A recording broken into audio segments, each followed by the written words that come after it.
कसं काय मंडळी, आज करायची का मग होळीच्या निमित्ताने पोळी? टम्म अशी फुगलेली, मऊ लुसलुशीत आणि भरपूर सारण भरून केलेली पुरणपोळी. चला तर मग बनवायला सुरुवात करू. सर्वात आधी आपण कणिक तयार करून घेऊ, कारण की आपल्याला कणिक कमीत कमी 1 तासभर तरी भिजवत ठेवायची आहे.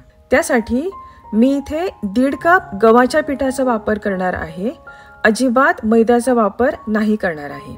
1 पाव चमचा हळद आणि चवीपुरतं मीठ घालून हे पीठ आपल्याला थोडं थोडं पाणी घालून एकदम मऊसूत मळून घ्यायचे.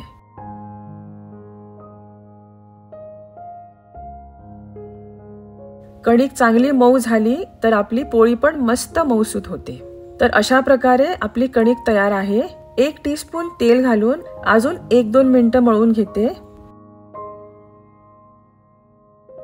आणि ही कणिक आपल्याला आता 1 तासभर तरी झाकून भिजवत ठेवायची आहे. 1 कप चण्याची डाळ मी स्वच्छ धुवून 5 ते 6 तास भिजवून घेतली आहे.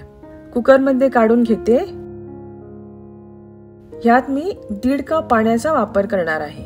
तुम्हाला जर कटाची आमटी करायची असेल तर 3 कप पाण्याचा वापर करू शकता. 1 पाव टीस्पून हळद आणि एकदम चिमूटभर मीठ घालून मध्यम आचेवर कुकरच्या आपल्याला 3 ते 4 शिट्ट्या काढून घ्यायच्या आहेत.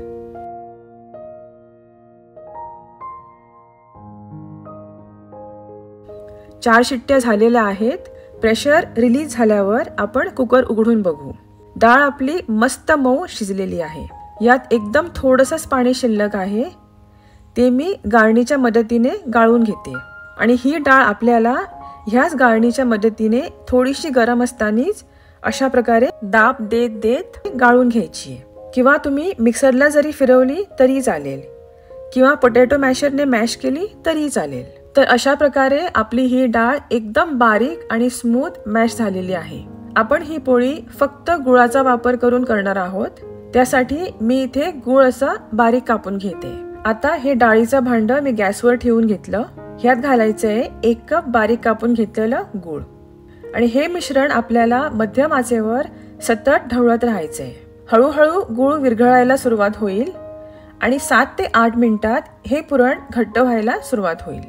हे बघा, पुरण इतपत घट्ट झालं की गॅसची फ्लेम आपल्याला लो ठेवायची आहे, नाहीतर हे तळाला चिटकायची शक्यता असते.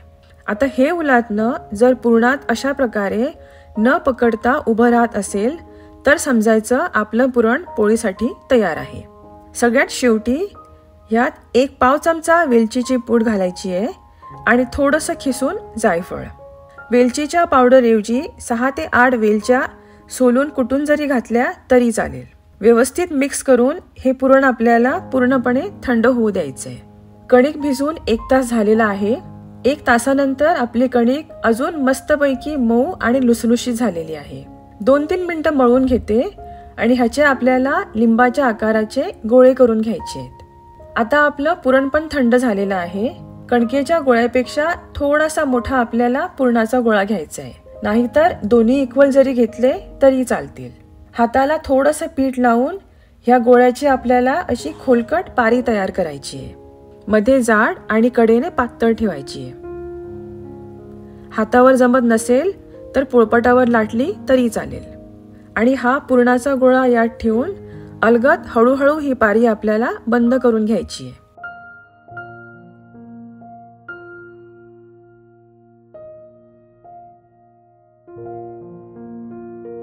वरून राहिलेलं कणिक काढून टाकायचं किंवा तिथेच दुमडलं तरी चालेल. आता ह्या गोळ्याला थोडंसं पीठ लावून घेऊ. सुरुवातीला आपल्याला ही पोळी हातानेच थापायची आहे, म्हणजे आपलं पुरण काटापर्यंत पसरणार. आणि आता लाटणीच्या मदतीने एकदम हलक्या हाताने आपल्याला ही पोळी लाटून घ्यायची आहे. कुठेही दाब न देता पोळी आपल्याला हलक्या हाताने लाटायची आहे, म्हणजे आपलं सारण बाहेर निघत नाही. तर अशा प्रकारे आपली पोळी लाटून तयार आहे. तुम्ही बघू शकता आतलं सारण पण काटापर्यंत पसरलेलं आहे आणि पोळी पण एकदम पातळ लाटली गेली आहे. आता पोळी भाजायला तवा खूप गरम किंवा खूप थंडही नसावा. पोळी मी तव्यावर घालून घेते आणि ही पोळी आपल्याला मीडियम टू हाय फ्लेमवर भाजून घ्यायची आहे.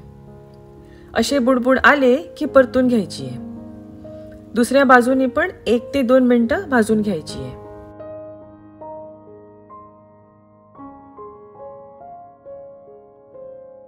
ही बघा, आपली पोळी कशी मस्त टम्म फुगली आहे. दोन्ही बाजूनी वरून तुपाची धार सोडायची आणि आपली मऊ लुसलुशीत आणि टम्म फुगलेली पुरणपोळी खायला एकदम तयार.